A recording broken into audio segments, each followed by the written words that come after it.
বন্ধুরা, আজকের সবচেয়ে বড় প্রশ্ন হল, বিটকয়েন কি এবার 100K ডলারের দিকে যাবে, নাকি এই থম্প আমাদের জন্য একটা বড় ট্র্যাপ হতে পারে?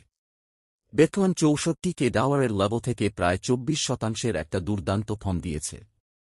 কিন্তু এত দ্রুত প্রাইস বাড়ার পর এখন ফার্মো করে এন্ট্রি নেওয়া কি ঠিক হবে? আমার মতে, এখন আমাদের একটা হেলথি ফলব্যাকের জন্য অপেক্ষা করা উচিত। যদি বিটকয়েন প্রায় 7 থেকে 10% ফলব্যাক দেয় এবং তারপর স্ট্রং সাপোর্ট থেকে আবার বাউন্স করে, তাহলে সেখানে একটা ভালো এন্ট্রি অপরচুনিটি তৈরি হতে পারে।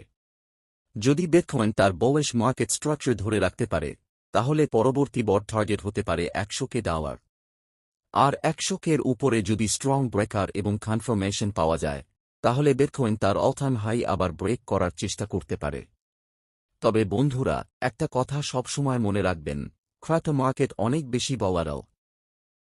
তাই রিস্ক ম্যানেজমেন্ট ছাড়া কোনো ট্রেড